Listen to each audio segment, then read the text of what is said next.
وہ ایمان پر خاتمہ یا الہی، وہ ایمان پر خاتمہ یا الہی، وہ ایمان پر خاتمہ یا الہی۔ رب العالمین والصلاة والسلام علی سید المرسلین، اما بعد فاعوذ باللہ من الشیطان الرجیم، بسم اللہ الرحمن الرحیم۔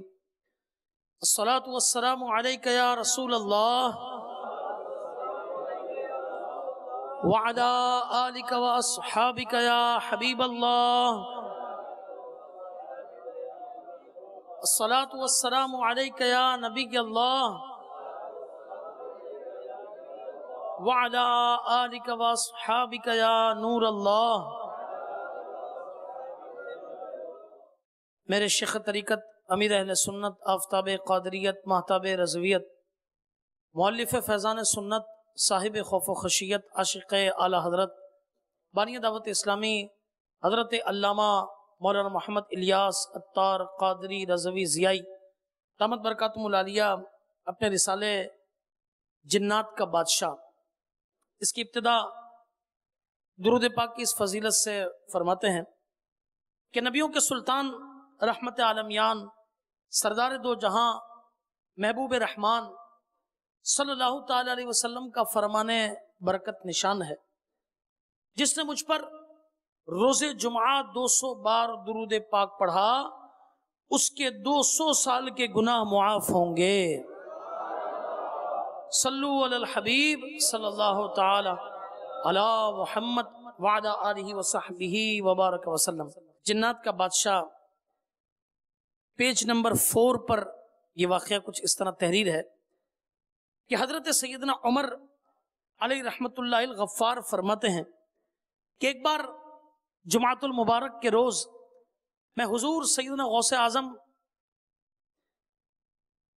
پیروں کے پیر، پیر دستگیر، روشن ضمیر، قطب ربانی، محبوب سبحانی، غوث السمدانی، قندیل نورانی، شہباز لامکانی، پیر پیراں، میر میراں، الشیخ ابو محمد عبد القادر جیلانی رحمت اللہ تعالی علیہ کے ساتھ جامع مسجد کی طرف جا رہا تھا۔ میرے دل میں خیال آیا کہ آج حیرت کی بات یہ ہے کہ جب بھی میں مرشد کے ساتھ جمعہ کو مسجد کی طرف آتا ہوں تو سلام و مصافحہ کرنے والوں کی بھیڑ بھاڑ کے سبب گزرنا مشکل ہو جاتا ہے، مگر آج کوئی نظر تک اٹھا کر نہیں دیکھ رہا۔ میرے دل میں اس خیال کا آنا ہی تھا کہ سرکار بغداد حضور غوث پاک رحمت اللہ تعالی علیہ میری طرف دیکھ کر مسکرائے۔ پھر کیا تھا کہ اچانک لوگ مصافحہ کرنے کے لیے آنے لگے، یہاں تک کہ میرے اور میرے مرشد کریم علیہ رحمت اللہ الرحیم کے درمیان ایک ہجوم حائل ہو گیا۔ میرے دل میں خیال آیا کہ اس سے تو وہی حالت یہ بہتر تھی کہ مرشد کے ساتھ ساتھ تو چل رہا تھا۔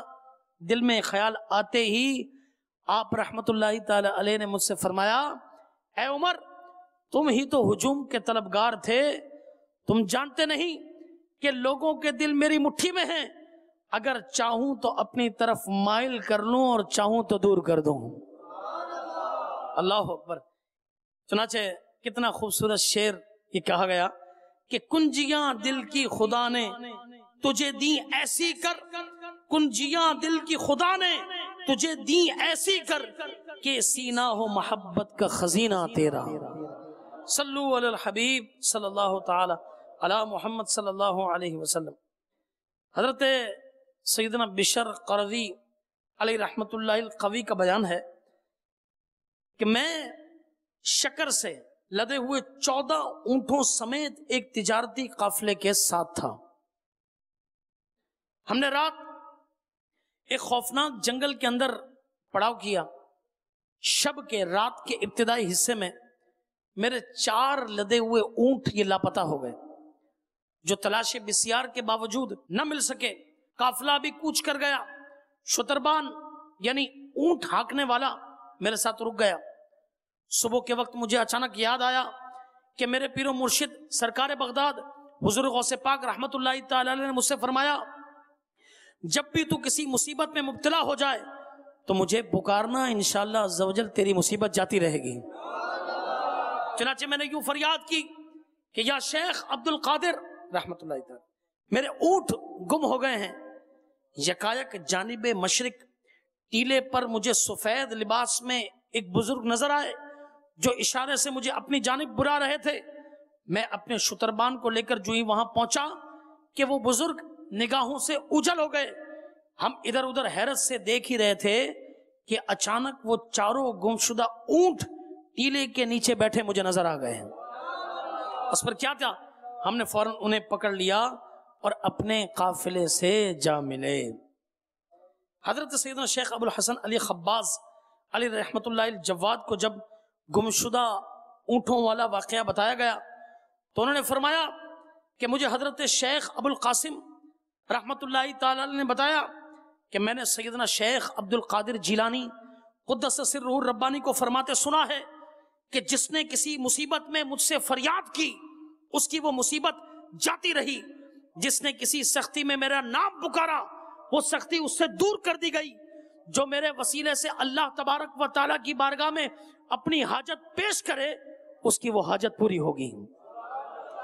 جو شخص 2 رکعت نفل پڑھے اور ہر رکعت میں الحمد شریف کے بعد قل هو اللہ احد سورہ اخلاص شریف 11 بار پڑھے، سلام پھیرنے کے بعد سرکار مدینہ صلی اللہ تعالی علیہ وسلم پر درود و سلام بھیجے، پھر بغداد شریف کی طرف 11 قدم چل کر پاک و ہند سے بغداد شریف کی سمت مغرب و شمال کے تقریباً یہ بیچ و بیچ ہے، یہ مغرب ہے، ویسٹ ہے، یہ شمال ہے، اور اس کے بیچ یہ بغداد شریف کی سمت ہے، اس میں میرا نام پکارے، یعنی 11 قدم اس طرف چلے، میرا نام پکارے اور اپنی حاجت بیان کرے، انشاءاللہ عز و جل وہ حاجت پوری ہوگی۔ اللہ اکبر!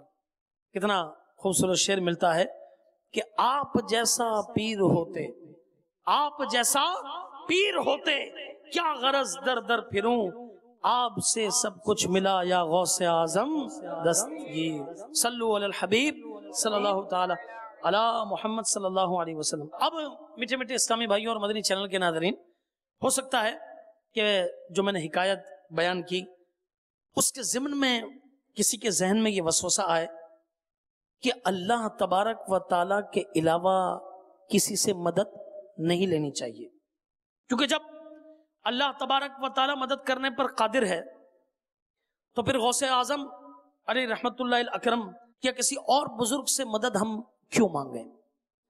جواباً عرض ہے کہ شیطان کا خطرناک ترین وار ہے، اور اس طرح وہ نہ جانے کتنے لوگوں کو گمراہ کرتا ہے۔ حالانکہ اللہ عز و جل نے کسی غیر سے مدد مانگنے سے منع ہی نہیں فرمایا، بلکہ قرآن کریم میں جگہ بہ جگہ اللہ عز و جل نے دوسروں سے مدد مانگنے کی اجازت مرحمت فرمائی۔ ہر طرح سے قادر مطلق ہونے کے باوجود بذات خود اپنے بندوں سے رب عز و جل نے دین حق کی مدد کے لیے ترغیب ارشاد فرمائی۔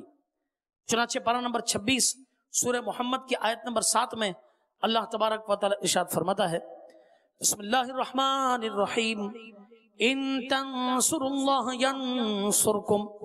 ترجمہ کنز ایمان، اگر تم دین خدا عز و جل کی مدد کرو گے تو اللہ عز و جل تمہاری مدد کرے گا۔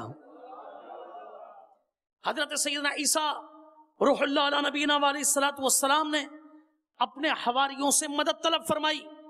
چنانچہ پارہ نمبر 28 سورۃ الصف کی آیت نمبر 14 میں اللہ تبارک و تعالیٰ کچھ اس طرح ارشاد فرماتا ہے، ترجمہ کنز ایمان، عیسیٰ علیہ السلام یعنی عیسیٰ بن مریم نے حواریوں سے کہا تھا، کون ہیں جو اللہ عز و جل کی طرف ہو کر میری مدد کریں؟ حواری بولے، ہم دین خدا عز و جل کے مددگار ہیں۔ اسی طرح حضرت سیدنا موسیٰ کلیم اللہ علیہ نبینا علیہ الصلوۃ والسلام کو جب تبلیغ کے لیے فرعون کے پاس جانے کا حکم ہوا تو انہوں نے بندے کی مدد حاصل کرنے کے لیے اپنے رب عز و جل کی بارگاہ میں دعا کی، اور وہ کون بندہ؟ یعنی اپنے بھائی حضرت ہارون علیہ الصلوۃ والسلام۔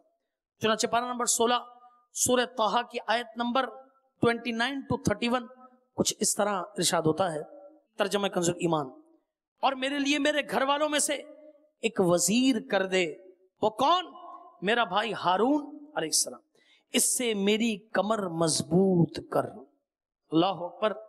یہاں تو اب جو آیت میں تلاوت کرنے جاؤں گا، اللہ اکبر، اس میں تو اللہ تبارک و تعالی نے فرمایا کہ اللہ تعالیٰ بھی مددگار ہے، جبریل بھی مددگار ہیں، اور نیک ایمان والے اور اس کے بعد فرشتے بھی مدد پر ہیں۔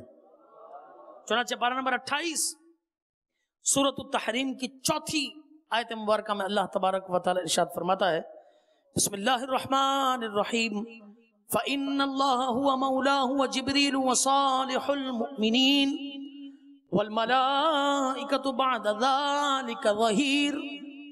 ترجمہ کنز ایمان، تو بے شک اللہ عز و جل ان کا مددگار ہے، اور جبریل علیہ السلام، اور نیک ایمان والے، اور اس کے بعد فرشتے مدد پر ہیں۔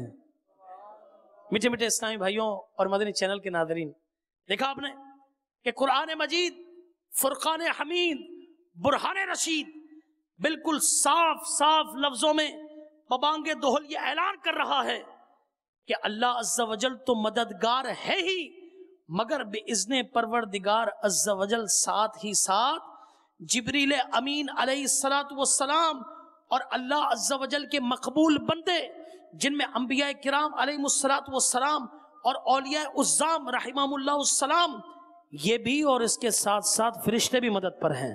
اب تو امید ہے کہ وسوسہ انشاءاللہ عز و جل جڑ سے کٹ جائے گا کہ اللہ عز و جل کے سوا کوئی مدد کر ہی نہیں سکتا۔ ایسا نہیں ہے۔ مزے کی بات تو یہ ہے کہ جو مسلمان مکہ مکرمہ زادہ اللہ شرفوں و تعظیمہ سے ہجرت کر کے مدینہ منورہ پہنچے وہ مہاجر کہلائے، اور جو وہاں سے پہلے مقیم تھے اور جنہوں نے ان کی مدد کی انہیں انصار کہا جاتا ہے۔ اور ہر سمجھدار جانتا ہے کہ انصار کے لغوی معنی کیا ہیں؟ مددگار کے۔ کیا ہے؟ مددگار کے۔ اللہ کرے دل میں اتر جائے میری بات۔ اب شاید شیطان دل میں ہو سکتا ہے وسوسہ ڈالے کہ ٹھیک ہے، زندوں سے مدد مانگنا تو درست ہے، مگر بعد وفات مدد نہیں مانگنی چاہیے۔ اب جو میں آپ کو آیت سنانے والا ہوں، اس کے مضمون پر اگر آپ غور فرما لیں گے تو انشاءاللہ تبارک و تعالی اس وسوسے کی بھی جڑ سے کاٹ ہو جائے گی۔ چنانچہ پارہ نمبر 2 سورۃ البقرہ کی آیت نمبر 154 میں 154 میں اللہ تبارک و تعالی ارشاد فرماتا ہے، بسم اللہ الرحمن الرحیم، وَلَا تَقُولُوا لِمَن يُقْتَلُ فِي سَبِيلِ اللَّهِ أَمْوَاتٌ بَلْ أَحْيَاءٌ وَلَٰكِن لَّا تَشْعُرُونَ۔ ترجمہ کنز ایمان، اور جو خدا عز و جل کی راہ میں مارے جائیں، کس کی راہ میں مارے جائیں؟ خدا عز و جل کی راہ میں مارے جائیں، انہیں مردہ نہ کہو بلکہ وہ زندہ ہیں، ہاں تمہیں خبر نہیں، تمہیں خبر نہیں۔ جب شہداء کی زندگی کا یہ حال ہے تو وہ انبیاء کہ جن کے ناموں پر کٹ مر کر شہید کو شہادت کا مرتبہ ملا، تو مجھے بتائیے کہ انبیاء کرام علیہ السلام کی حیات کا عالم کیا ہوگا، جو کہ شہیدوں سے مرتبہ و شان میں بالاتفاق اعلیٰ اور برتر ہیں۔ ان کی حیات یعنی زندہ ہونے میں کیوں کر شبہ کیا جا سکتا ہے؟ حضرت سیدنا امام بہقی علیہ رحمۃ اللہ الکوی نے حیات انبیاء کے بارے میں ایک رسالہ لکھا، اور دلائل النبوہ میں فرماتے ہیں کہ انبیاء کرام علیہ السلام شہداء کی طرح اپنے رب عز و جل کے پاس زندہ ہیں۔ جب شب معراج سرکار دو عالم صلی اللہ تعالی علیہ وسلم یہ آسمانوں کی طرف تشریف لے جانے لگے تو کیا دیکھا کہ حضرت موسیٰ علیہ السلام اپنی قبر میں کھڑے ہو کر نماز ادا کر رہے ہیں۔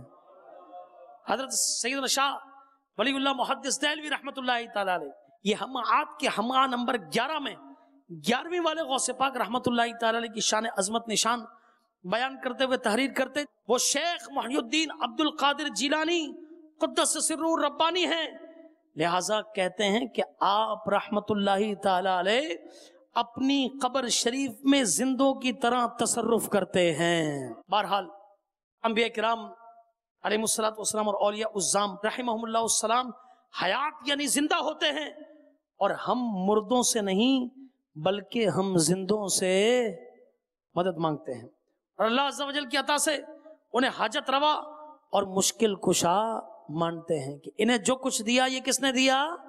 اللہ تبارک و تعالی نے دیا۔ ہاں، اللہ عز و جل کی عطا کے بغیر کوئی نبی یا ولی ایک ذرہ بھی نہیں دے سکتا، نہ ہی کسی کی مدد کر سکتا ہے۔ یہ اتنی پکی توحید ہے۔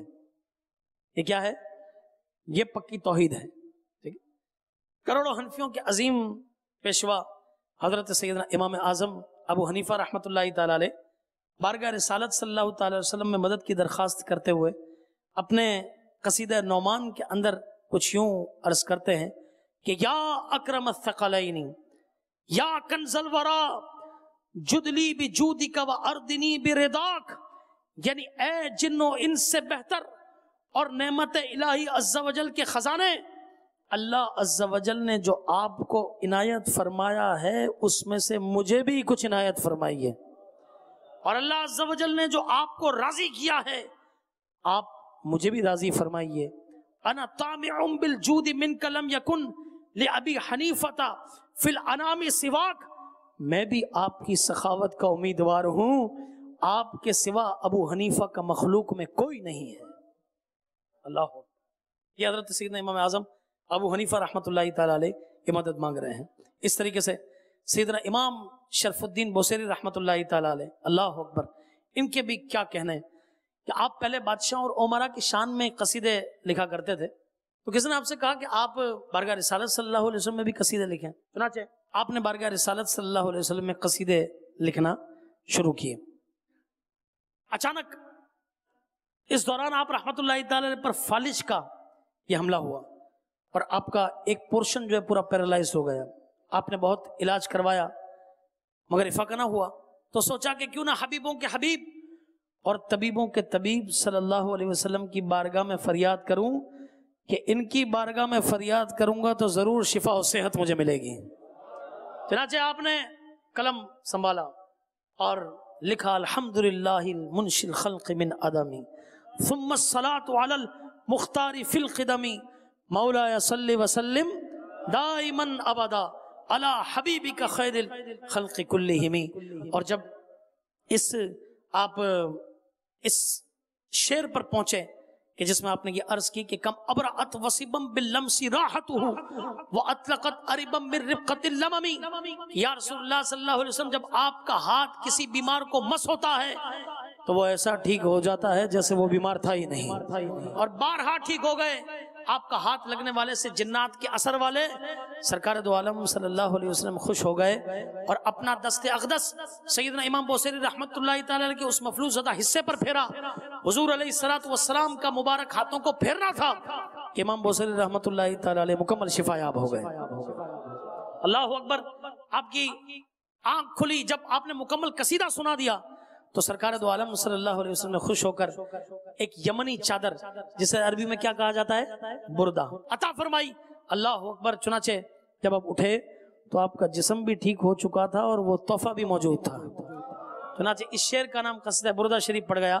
جب آپ نماز فجر ادا کرنے کے لیے گئے اور گھر دوبارہ واپس آ رہے تھے تو ایک مجذوب ملے، فرمایا کہ بوسیری اپنا قصیدہ تو سناؤ۔ فرمایا کون سا سناؤ؟ فرمایا کہ جس کا پہلا شعر یہ ہے کہ امن تذکری جیران بیدی سلامی مزجتا دم انجارا من مقلات بیدامی مولایا صلی وسلم دائما ابدا علی حبیبک خیر تو آپ اپنی اس قصیدہ بردہ شریف کی آخری فصل کے اندر کیا زبردست شعر بارگاہ رسالت صلی اللہ علیہ وسلم میں عرض کرتے ہیں۔ ہاتھ اٹھا کر آپ بھی، مدنی چینل کے ناظرین بھی ہاتھوں کو اٹھا لیں اور اس شعر پڑھنے میں ہمارے ساتھ شامل ہو جائیں کہ یا اکرم الخلق مالی من آلو ذو بیہ، یا اکرم الخلق مالی من آلو ذو بیہ سوا کا عند حلول الحادث العمام مولایا صلی وسلم دائما ابدا علی حبیبک۔ کہ اے تمام مخلوق سے بہتر میرا آپ کے سوا کوئی نہیں. اللہ جس کی میں پناہ لوں مصیبت کے وقت. اور یہاں مجھے یہ بات یاد آئی کہ ہم نے جو پڑھا نا مولا صلی وسلم دائما ابدا. اللہ اکبر. اس بیت کی اس شعر کی بھی کیا برکت ہے کہ حضرت محمود غزنوی رحمۃ اللہ تعالی علیہ انہوں نے قصیدہ بردہ شریف پڑھنا شروع کیا اس نیت سے کہ مجھے خواب میں سرکار دو عالم صلی اللہ علیہ وسلم کا دیدار نصیب ہو جائے. کچھ دن پڑھا دیدار نصیب نہیں ہوا. بزرگ رحمۃ اللہ تعالی علیہ ان کے پاس تشریف لائے. اس سے عرض کی کہ حضور میں نے قصیدہ بردہ شریف کو شروع کیا ہے تاکہ میں سرکار دو عالم صلی اللہ علیہ وسلم کی مجھے زیارت نصیب ہو. مجھے زیارت نصیب نہیں ہو رہی. تو حضور رحمۃ اللہ تعالی نے پوچھا کہ آپ کس طرح پڑھ رہے ہیں؟ انہوں نے بتایا کہ اس طرح کہ امین تذکر جیران بدی سلامی وزشت دمعن جرا من مقلت بدمی امحبت الریح من تلقاء کاظمت. فرمایا ٹھہریے، کیا آپ ہر دو شعر کے بیچ میں مولا صلی وسلم دائماً ابدا نہیں پڑھتے؟ تو انہوں نے کہا کہ نہیں میں تو یہ نہیں پڑھتا. کہا اس طرح پڑھیے. اللہ اکبر. اب انہوں نے ہر شعر کے بعد مولا صلی وسلم دائماً ابدا پڑھنا شروع کیا. ابھی 4 دن نہ گزرے تھے کہ سرکار دو عالم صلی اللہ علیہ وسلم کے دیدار سے فیضیاب ہو گئے. اتنا زبردست قصیدہ. کیا فرماتے ہیں؟ یا اکرم الخلق مالی من الوذ به، کہ تمام مخلوق سے بہتر میرا آپ کے سوا کوئی نہیں. سوا کا عند حلول الحادث العممی، جس کی میں پناہ لوں مصیبت کے وقت.